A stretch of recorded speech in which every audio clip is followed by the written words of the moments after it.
Arrivé au club, ça fait quoi, plus de 2 semaines maintenant que j'y suis, donc voilà, je me sens bien là-bas, bien avec les gars. C'est pas évident, ils sont en groupe qui a fait des bons résultats, donc forcément il faut être au niveau tout de suite, mais ils font tout pour quand même bien m'intégrer. Mais là, ça faisait bizarre d'avoir mon premier match avec autant de gens de Lille qui viennent me supporter. C'est comme si j'étais encore à moitié à Lille. Et, franchement, ça fait plaisir, ça fait chaud au cœur. Faut croire que je me plais bien dans le Nord, hein. Non, ils sont venus me chercher tôt et puis c'était un beau projet pour moi. On se plaît bien là avec ma famille, donc franchement, on est vraiment content d'être là, quoi. Il y a quelque chose de fort, je sens que j'arrive dans un groupe voilà, qui a au-delà des qualités athlétiques et tout ça, il y a quelque chose de fort, il y a une âme. Et ce que je disais, on sent quelque chose autour des joueurs dans le club. Ensuite, autour du club, on sent plein. Il y a quelque chose de fort là-bas. Je ne sais pas encore comment l'expliquer, mais ça fait plaisir. On avait pas mal d'objectifs. Le premier, c'est d'abord que les joueurs se fassent plaisir. Parce que quand on a repris l'entraînement depuis 2 semaines et demie, donc évidemment, on travaille dur, comme tout le monde, et les joueurs ont envie de se faire plaisir en compétition.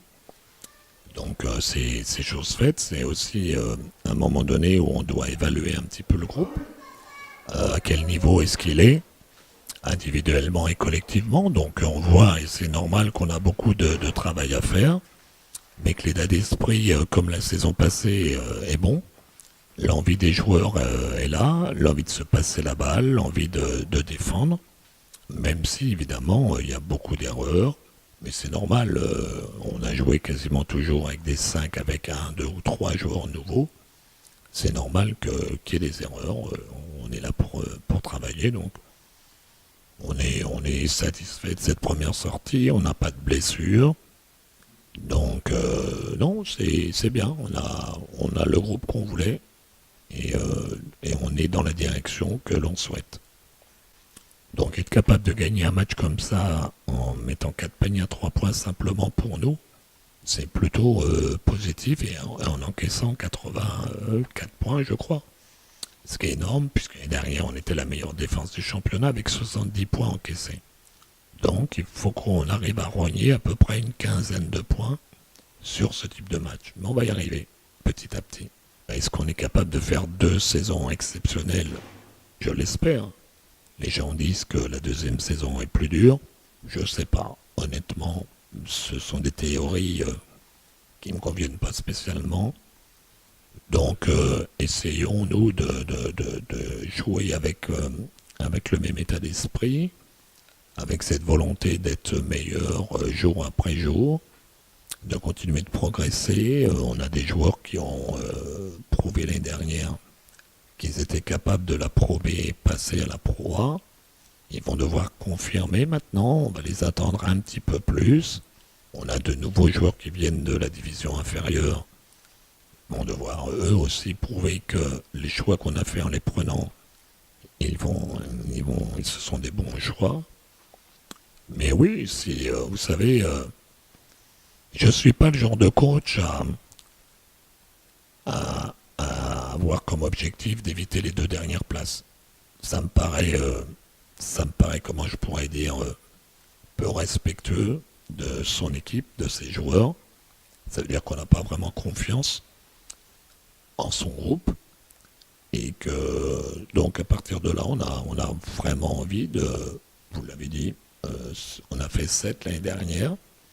Essayons de faire une saison aussi exceptionnelle et de faire de nouveau les playoffs. Après, on n'avait pas très bien commencé la saison. Si on commence mieux, on ne sait jamais. Il y a peut-être la Leaders Cup qui va être dans un coin de notre tête. Il y a 2 ans, on avait fait la finale de la Coupe de France en étant en Pro B. Ça va être une compétition qu'on va jouer également. Il y a la Coupe d'Europe. On a un tour préliminaire. Normalement, on aurait dû être qualifié puisque depuis X années, le 7e est toujours qualifié pour une Coupe d'Europe. Là, bizarrement, le Portel est 7e, mais il n'y a pas de Coupe d'Europe. Et maintenant, il faut faire un tour préliminaire. Donc, on va essayer de se qualifier 2 fois, puisqu'on s'est qualifié en étant 7e. Mais on nous a dit qu'il fallait faire un tour préliminaire. Donc, on va essayer de se qualifier une 2e fois pour la Coupe d'Europe. Et puis, on a un objectif de continuer de faire plaisir à notre public et le meilleur public de France. Donc, Donc ça fait pas mal d'objectifs pour un petit club comme le nôtre, mais qui grandit vite, qui apprend vite et qui, je pense, fait le maximum. J'essaye de mettre en place un peu les contours de ma philosophie et j'essaye de le faire passer, de passer le message aux joueurs. Et ce soir, il y a eu des bonnes choses pour justement définir les contours de notre style de jeu, ce qu'on veut obtenir. Et c'est toujours intéressant d'avoir des étapes comme ça pour valider ou pour essayer d'évaluer aussi la performance et notre niveau tout simplement, où on en est. Et à chaque fois à l'entraînement, essayer de redéfinir les nouvelles étapes. Ce soir, je pense qu'on a eu à faire un bon match de basket avec des pourcentages de réussite plutôt convenables en ce qui nous concerne en tout cas. Mais le fait d'avoir donné à l'adversaire 35 lancers francs nous a complètement fait perdre les pédales au niveau du score à un moment donné. Leur zone presse a aussi fait beaucoup de mal, sachant que à ce moment de la saison, on a repris le 16 août. Hein. Donc à ce moment de la saison, automatiquement, on n'est pas prêt à une zone presse qu'ils nous ont proposée. Et on a eu beaucoup de pertes de balles, 7 dans le deuxième quart-temps, et ils ont pu revenir à ce moment-là du match. Mais c'est toujours difficile de définir des objectifs en début de saison quand on ne connaît ni les forces en présence, ni le potentiel réel de notre équipe au complet. Donc j'ai l'habitude de dire que pour définir un objectif, il y a trois grands paramètres. Il y a d'abord la raison. En termes de budget, on n'est pas dans les top teams de Pro A. Donc c'est difficile d'aller annoncer qu'on veut être champion. Donc ça c'est l'aspect raisonnable du terme. Après il y a l'aspect humilité. Et c'est un peu le paradoxe avec le sport. C'est-à-dire que dans le sport, il faut essayer de faire l'équilibre entre l'humilité et l'ambition. Être ambitieux c'est bien, mais il faut rester humble parce qu'en face il y a des équipes qui ont eux aussi des objectifs élevés, avec des vraies compétences, avec une vraie histoire, avec des vrais bons joueurs et des vrais bons coachs. Donc annoncer des choses, ça veut dire qu'on veut en mettre derrière et qu'on manquerait presque de respect à certains. C'est pas trop mon intention. Mais le troisième paramètre, c'est l'ambition. Et l'ambition, elle est réelle, elle est forte, elle est personnelle et elle est collective. On l'a définie plus ou moins avec l'équipe et nous, on sait où on veut aller. Maintenant, c'est le championnat qui décidera. Et on espère qu'on sera acteur de ce championnat en Pro A l'année prochaine. On a essayé de choisir des joueurs qui avaient comme caractéristique notamment une forte combativité, des joueurs qui ont des choses à prouver, des joueurs qui ont des choses à confirmer. Et moi-même, j'ai des choses à montrer, à prouver et à confirmer peut-être. Donc on est tous un peu dans cet état d'esprit et on va essayer de faire une belle saison et de proposer à notre public, à nos partenaires, à nos dirigeants un beau spectacle. Gédéon Pitard, c'est un joueur qui est champion de France, donc je pense que c'est une bonne recrue. Hein.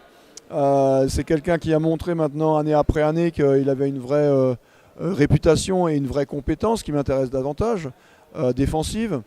Et j'aimerais, moi, qu'il devienne, qu'il fasse jouer un peu plus son côté offensif aussi, et qu'on arrive à un petit équilibre. Mais cet aspect défensif vient en parfait complément de Martin Hermansson, qui n'était pas avec nous ce soir. Et je pense que cette complémentarité sera intéressante, notamment avec Willy Dean, où là, on a 3 joueurs qui peuvent évoluer sur le poste 1, voire 1-2, puisque que ce soit Martin, Gédéon ou Willy, tous ces 3 joueurs-là peuvent évoluer en tant que meneur ou en tant que deuxième arrière.